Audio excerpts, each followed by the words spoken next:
नमस्कार, commodity live में आप सभी का स्वागत है। मैं हूं स्वाति रायना। आपने कमोडिटी में कोई ट्रेड किया है या फिर करना चाहते हैं तो उठाइए फोन, पूछिए अपना सवाल। नंबर हमारा नोट कर लीजिए 02223001634 या फिर आप हमें 02223001635 पर भी कर सकते हैं कॉल। और आपके सवालों के जवाब देने के लिए हमारे साथ आज हैं प्रो टेलीट्रेड के फाउंडर दिनेश सोमानी और पैराडाइम कमोडिटी के बेरेन वकील। दोनों एक्सपर्ट्स का बहुत स्वागत करते हैं आज हमारे इस शो में। और सबसे ज्यादा बात करते हैं, सबसे पहले सोने की बात करते हैं, क्योंकि 4 दिनों की सुस्ती के बाद हमने देखा सोने की कीमतों में फिर से कुछ तेजी लौटी है। एमसीएक्स पर 350 रुपए से ज्यादा उछल का भाव 62,900 के करीब ट्रेड हो रहे हैं। चांदी में भी लगभग 300 रुपए की तेजी हमने देखी है और एमसीएक्स पर चांदी फिलहाल 75,700 के ऊपर ट्रेड हो रही है। दरअसल डॉलर इंडेक्स में कमजोरी से सोने चांदी की कीमतों को सपोर्ट मिला है। साथ ही यूएस में जो जीडीपी डेटा अनुमान जारी हुआ वो अनुमान से कमजोर आया है, जिससे बाजार को अगले साल ब्याज दरों में कटौती का भरोसा भी बढ़ गया है। तो कुछ फंडामेंटल्स हैं जो कि गोल्ड की तरफ जाते हुए नजर आ रहे हैं, पर ऐसे में अब जानना जरूरी है कि गोल्ड पर आपको स्ट्रैटेजी क्या रखनी है। तो ये जो कुछ तेजी हमने लौटती हुई देखी है दिनेश जी सोने में, यहां से दाम कहां पर जाते हुए आप देख रहे हैं? गोल्ड का एक दायरा था जो 62,100 और 62,700 इस रेंज में कंटिन्यूस ट्रेड होता जा रहा था। अभी आज के दिन ये 62,700 के ऊपर निरंतर ट्रेड कर रहा है और अभी हाल फिलहाल तो 63,000 से भी ऊपर ट्रेड कर रहा है। 62,900 का अगर एक इंट्राडे को डिप मिलता है 100 रुपीज, तो मुझे लगता है खरीदारी करने का अच्छा अवसर रहेगा और आने वाले समय में इसमें 63,400 का लक्ष्य देखा जा सकता है। 62,700 के नीचे जाए ऐसा मुझे लगता नहीं, वो स्टॉप लॉस मेंटेन किया जा सकता है। तो 200 के रिस्क में मुझे लगता है 500 का reward, it's a good bet to buy. 62,900 का लेवल का इंतजार करें। बीरेन सर, आपको गोल्ड के फंडामेंटल्स कैसे नजर आ रहे हैं? यहां से क्या ट्रेड लेना चाहिए अब? हम साल के लास्ट वीक में है तो थोड़ा year and square of mode होता है मनी मैनेजर्स का। टेम्पररी थोड़ा बाउंस आना चाहिए, क्योंकि चाइना में जो बड़े बैंक है उन्होंने डिपॉजिट रेट पे कटौती की है। अब लेस देन 2% हो गया वहाँ, तो वहाँ से थोड़ी बाइंग शायद गोल्ड में आ सकती है। एशिया में भी थोड़ी डिमांड है, आगे जाके लूनर हॉलीडेज की डिमांड आएगी। 2-3 दिन का नजरिया अगर देखें तो 62,200-300 सपोर्ट रहेगा। अपसाइड में 63,100 200 जा सकता है। मैं थोड़ा काउंटर जाना चाहूँगा, 63,200 का प्राइस अगर मिलता है तो वहाँ मैं शॉर्ट प्रेफर करूँगा। स्टॉप लॉस मेरा 63,600 का रहेगा, डाउन साइड ऑब्जेक्टिव 62,400 to 500 का रहेगा। ओके, यहाँ पर हम कच्चे तेल पर एक नजर डाल लेते हैं। यहाँ पर क्या एक्शन है? यहाँ पर भी तेजी नजर आ रही है, क्योंकि कच्चा तेल 3 हफ्ते की ऊंचाई पर ट्रेड हो रहा है। खास तौर पर हमने देखा ब्रेंट 1% चढ़कर $80 के करीब है। घरेलू बाजार में जो भाव है 6200 रुपए के ऊपर ट्रेड हो रहे हैं। दरअसल जो जियोपॉलिटिकल टेंशन बिल्डअप हुआ लाल सागर में, जिस तरीके से यहाँ पर हूती विद्रोहियों का हमने डेवलपमेंट देखा, कमजोर डॉलर जो रहा है, वो सब कच्चे तेल की कीमतों को फिर से ऊपर बढ़ता पुश कर रहा है। अब ऐसे में जो ये जितने भी हम फंडामेंटल्स देख पा रहे हैं दिनेश जी, कच्चे तेल में फिलहाल यहाँ से आप कितनी तेजी आप और देखते हैं? फंडामेंटल की अगर मैं बात करूं तो फंडामेंटल स्तर पे ऐसा कोई मेजर बदलाव आया नहीं है। चाइना से निरंतर डिमांड कमजोर है, यूएस में प्रोडक्शन रेगुलर हो रहा है। जो ओपेक से अपेक्षा आई थी कि एग्रेसिव कट आएगी, वो भी कोई कट वाली बात अभी नजर नहीं आती है। फंडामेंटल्स आज इट इज सी लेवल पर जो टेंशन जागरूक हुए थे उसी के चलते हमने देखा 5700 का क्रूड ऑलरेडी 6250-6300 के आसपास बिक चुका है। ये एक जो पुल बैक रैलीज आई है, it was a bit anticipated rally और यहां से मुझे अभी बहुत ज्यादा इसमें उछाला नजर नहीं आता है। 6270-80 के आसपास मुझे लगता है ये क्रूड बेचा जा सकता है। 6150 और 6080 नीचे की इसमें लक्ष्य देखे जा सकते हैं। 6350 का इसमें स्टॉप लॉस मेंटेन करना चाहिए।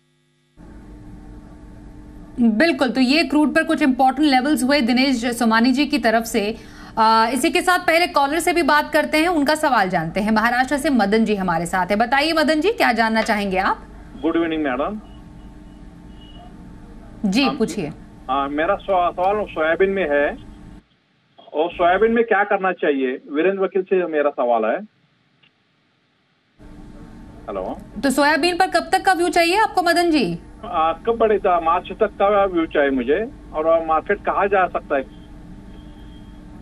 आप चांदी डाल रहे हैं। जी वीरेंद्र सर। हाँ नहीं सोयाबीन समझ गए हम, सोयाबीन पर ही जानेंगे राय जी। मार्केट जब खुला तब 4400 का भाव था, अपसाइड में हमने 5200 तक देखा, फिर वापस अभी 48, 50, 49 है। फिलहाल ऐसा लग रहा है कि थोड़ा दबाव में रहेगा, क्योंकि गवर्नमेंट ने सरकार ने खाद्य तेलों पर लोअर ड्यूटी रेजिम एक्सटेंड कर दी है अब मार्च 2025 तक, और हर एसेंशियल कमोडिटी पे सरकार का दबाव बना है इन्फ्लेशन को कंट्रोल करने के लिए। ये देखते हुए सोयाबीन में थोड़ी कमजोरी यहाँ से शायद आ सकती है, और ग्लोबल सप्लाई इसमें बेहद ज़्यादा है। शायद 7-8 साल का ऑल टाइम हाई सप्लाई है, तो फिलहाल तेजी की उम्मीद कम है। Okay sir. यूपी से अनुज जी से लेते हैं अब उनका सवाल। नमस्कार अनुज जी, बताइए क्या जानना चाहेंगे आप? मुझे नेचुरल गैस के ऊपर ये जानना है कि ये जनवरी वाला कॉन्ट्रैक्ट ये कहाँ पर इसकी एक्सपायरी होगी? सॉरी, दिसंबर वाला कॉन्ट्रैक्ट। बिल्कुल दिनेश सर, बिल्कुल दिनेश जी बताइए कहाँ पर आपको लेवल्स नजर आ रहे हैं? जी बिल्कुल, 188 से ये मोमेंट कंटिन्यूस हुई है। मोमेंटम काफी स्ट्रांग होकर अभी 215 के आसपास ट्रेड कर रहा है। मुझे लगता है कि 225 से 235 की रेंज अपसाइड हमें देखने मिल सकती है। बट ये दिसंबर कॉन्ट्रैक्ट स्पेसिफिक की बात कर रहे हैं, तो मुझे लगता है कि 224-25 का लेवल ट्यूसडे निश्चित तौर से देखने मिलेगा। मंडे तो छुट्टी है, बट ट्यूसडे ओपनिंग सत्र में 226 के आसपास इन्होंने एग्जिट कर लेना चाहिए। बिल्कुल। राजस्थान से प्रफुल्ल जी से भी बात कर लेते हैं। बताइए प्रफुल्ल जी, क्या सवाल है आपका?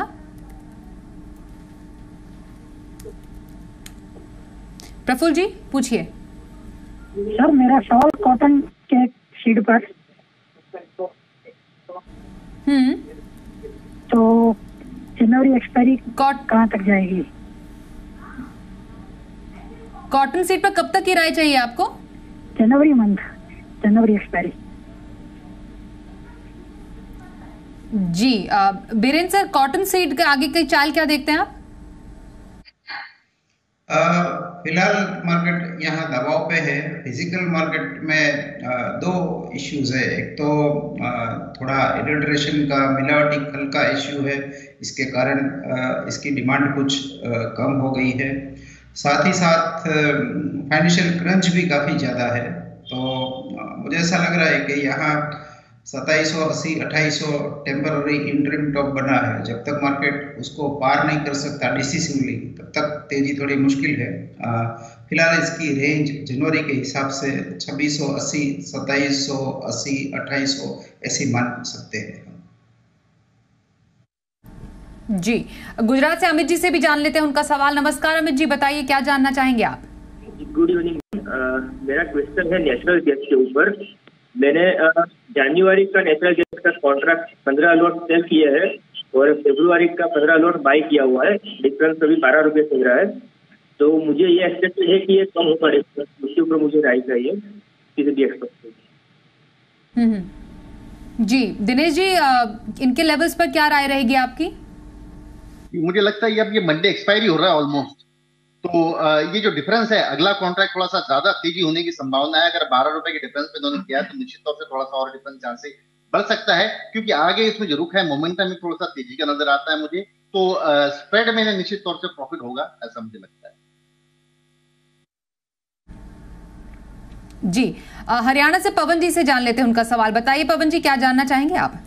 नमस्कार जी मैम, मेरे पास फिजिकल में भी ग्वार पड़ा और मैंने एनसीडीएक्स भी लॉन्ग किया है 5700 रुपए पे, तो मुझे क्या करना होगा ग्वार फीड में? बीरेन सर, ग्वार पर सवाल है इनका, क्या करें? रेंज बाउंड मार्केट है, ऑलमोस्ट इसकी 5400-5800 की रेंज है। मैं सजेस्ट करूंगा कि धीरे धीरे करके फिजिकल में एक्यूमुलेशन बढ़ाना चाहिए, क्योंकि फिजिकल्स में एक तो क्वालिटी अच्छी 98.2 कंडीशन वाला ग्वार मिले तो वो होल्ड करना चाहिए। फ्यूचर्स में 60-70 रुपये का जो रोल ओवर होता है वो प्रॉफिटेबिलिटी डाइल्यूट करता है। जी सर, यूपी से मनु जी से बात कर लेते हैं। बताइए मनु जी, आपका क्या सवाल है?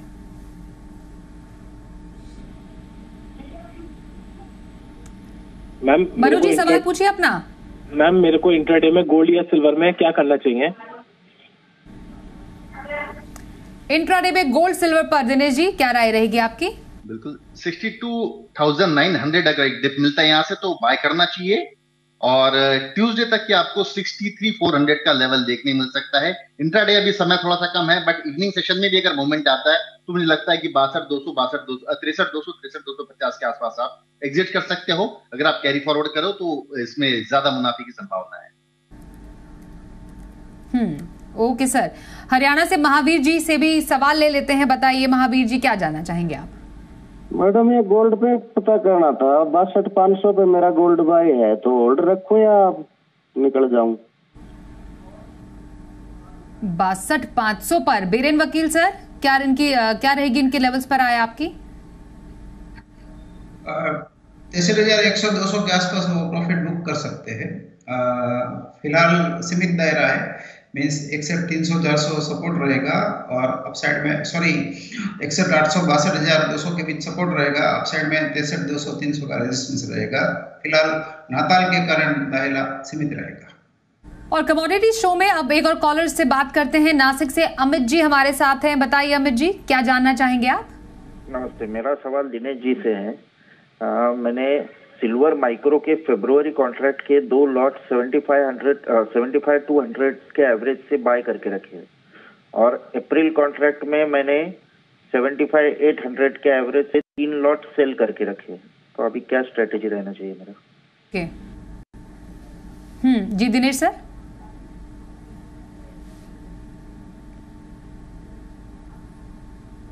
स्प्रेड डिफरेंस जी बिल्कुल, मैं स्प्रेड डिफरेंस कितना है आपका? अमित जी थोड़ा रिपीट कर देंगे प्लीज। ओ सर, वो कॉल एक्चुअली कट गया। मैं एक बार फिर से उनसे रिक्वेस्ट करूंगी फिर से कनेक्ट करने की, पर एक जेनरिक व्यू सिल्वर माइक्रो पे आप दे सकते हैं? जी बिल्कुल, सिल्वर माइक्रो जो अभी करंट लेवल है हालत फिलहाल, ये मुझे लगता है थोड़ा अपसाइड लेवल है, और मैं जो जनरली ट्रैक करता हूँ 30 kg सिल्वर ट्रैक करता हूँ, जो 76,000 का एक मेजर रेजिस्टेंस है, हर्डल है। यहाँ से मुझे लगता है कि आने वाले एक या दो दिनों में 700 से 800 रुपया नीचे आ सकता है। तो शायद इनका स्प्रेड कॉल बना रखा है इन्होंने नियर मंथ कॉन्ट्रैक्ट बाय किया और फार मंथ कॉन्ट्रैक्ट 3 लॉट सेल करके रखे हैं। तो स्प्रेड में थोड़ा सा बने रहने में अभी संभावना है, और मुझे लगता है कि प्रॉफिट की संभावनाएं ज्यादा है, क्योंकि स्प्रेड में नॉर्मली जो डिफरेंस है वो श्रिंक होता है, तो बने रहना चाहिए I think. Okay sir. Gujarat से सुमित जी हमारे साथ अगले कॉलर हैं। नमस्कार सुमित जी, बताइए क्या जानना चाहेंगे आप? नमस्ते मैडम, मैंने गुआर सीड फेब्रुआरी कॉन्ट्रैक्ट में 5400 पे बाय किया है। क्या टारगेट रखूं 2 महीनों के लिए? सिल्वर 75,000 में बाय किया है, सिल्वर में क्या टारगेट रखूं? ओके, गुआर सीड और सिल्वर बीरेन सर दोनों पर टारगेट जानना चाहेंगे? गुआर सीड फिलहाल तो सीमित दायरे का बाजार है, क्योंकि हम पिछले 3-4 महीने से देख रहे हैं कि ये निरंतर 53-54 और अपसाइड में 58-59 के बीच मीन्स 400-500 की रेंज में फंसा हुआ है। सिल्वर भी बाय एंड लार्ज ऐसा ही रहा, 73-76 के आसपास है। नाताल के बाद मीन्स ईयर एंड के बाद शायद थोड़ी क्लैरिटी आ सके, क्योंकि अभी ये रेड सी का जो इश्यू है वो भी थोड़ा दोबारा बम की एक्सपोर्ट्स पर थोड़ा डिस्ट्रप्शन है, ट्रेड रेट्स काफ़ी बढ़ गए हैं, थोड़ा कोविड का भी थोड़ा इश्यू है ईस्ट एशिया में। तो फिलहाल क्लैरिटी नहीं है दोनों काउंटर में, सीमित दायरे का कारोबार फिलहाल लग रहा है। जी सर। हमारे साथ अगले कॉलर हैं राजस्थान से पवन जी। बताइए पवन जी, क्या सवाल है आपका? मैडम मेरा सवाल ग्वार पर है। जो करंट भाव चल रहे हैं इस पर हमें ग्वार लेना चाहिए, क्या 6,000 के भाव बन जाएंगे क्या इसी लाइन में? ओके दिनेश जी, करंट भाव पर क्या स्ट्रैटेजी रखनी चाहिए? ये 5320 का लो बनाकर जनवरी कॉन्ट्रैक्ट अभी 5600 के आसपास का लेवल आया है, एक मोमेंटम स्ट्रॉन्ग बनकर उभर कर आया है, बट अभी करंट लेवल्स पर मैं कहूंगा कि थोड़ा सा वेट करें। 5620 के ऊपर अगर ये क्लोज आता है तो फिर दोबारा एड ऑन करें आप पोजीशन में, या फिर नीचे में मुझे लगता है कि 54.5 का लेवल दोबारा आने दे, 5450 के लेवल पर ही निवेश करने में थोड़ा बेहतर लेवल मुझे ऐसा लगता है कि डिप पर बाय करें। निचले स्तर से ऑलरेडी 300 रुपए बढ़ चुका है, एक डिप का इंतजार करें। भोपाल से उमेश जी एक और कॉलर हमारे साथ हैं। बताइए उमेश जी, क्या जानना चाहेंगे आप? मैं सिल्वर के 10 लॉट 74,800 से सेल लिया हुआ है, तो मुझे यहाँ से निकल जाना चाहिए या होल्ड करना चाहिए? बीरेन जी, क्या रहेगी लेवल्स पर आपकी राय? क्लोजिंग बेसिस पे 76,400 का स्टॉप लॉस होना चाहिए, और रिस्क मिटिगेशन के हिसाब से वो कॉल भी ले सकते हैं, या तो अगर कोई डीप आए तो 75,200 के आसपास निकल सकते हैं। क्रिसमस के अगाऊ का ये साल का लास्ट वीक है, तो मूवमेंट काफी इरेटिक और थोड़ी सी भ्रामक होगी, ऐसा मैं समझता हूँ। बुल्ढाना से यमा जी हमारे साथ अगले कॉलर है। बताइए सर, क्या जानना चाहेंगे आप? मैडम, हम किसान में फेब्रुआरी तक कपास रख सकते हैं क्या? इस हिसाब से बताने की कोशिश करें। दिनेश जी, कपास पर क्या रहेगी आपकी राय? ये ऑलरेडी बहुत ज्यादा बिकवाली आ चुकी है और अराइवल जितनी प्रेशर आनी थी काफी कुछ आ चुकी है। दिवाली के लिए जो सेलिंग अपनी जो ईयर एंड वाली सेलिंग है ऑलमोस्ट इसमें हो चुकी है, और आने वाले समय में जनवरी की जो बात कर रहे हैं, मुझे लगता है कि अपसाइड मोमेंटम इसमें देखने मिल सकता है। तो जनवरी एंड तक का इंतजार करिए, शायद बेहतर भाव इन्हें मिलने की पूरी संभावना है। जी, कैलाश मोदी हमारे साथ हैं सादलपुर से। जी नमस्कार कैलाश जी, क्या जानना चाहेंगे आप? नमस्कार मैडम, गुआर में बढ़ने की संभावना है क्या? कोरोना के केसेस बढ़ रहे हैं, कोरोना के केस बढ़ते हैं तो बढ़ता है ना गुआर। कोई इम्पैक्ट बीरेन सर ग्वार पर आपको नजर आ रहा है इसका? ग्वार पर मैं फिजिकली लॉन्ग प्रेफर करता हूँ, जो अच्छी क्वालिटी का ग्वार जिसको 98.2 कंडीशन बोलते हैं, ऐसा। और फिर एक्सचेंज पे हेज करना प्रेफर करता हूँ, जिससे थोड़ा खर्चा पानी निकलता है, क्योंकि वो हेजर के लिए 1% का इसमें इंटरेस्ट जो हो जाता है, थोड़ी डायनेमिक हेजिंग भी हो जाती है। मैं एक्सचेंज पे नेट लॉन्ग प्रेफर कम करता हूँ, क्योंकि इसमें रोल ओवर में प्रॉफिट डाइल्यूट हो जाता है कभी कभी। जी सर, शो को यहीं पर समेटने का अब समय आ गया है, इसलिए मैं दिनेश सोमानी जी और बीरेन वकील जी दोनों ही एक्सपर्ट्स का बहुत धन्यवाद करूंगी। हमारे साथ इस चर्चा में आप शामिल हुए, पर आगे भी खबरों का सिलसिला जारी रहेगा, बने रहिए हमारे साथ।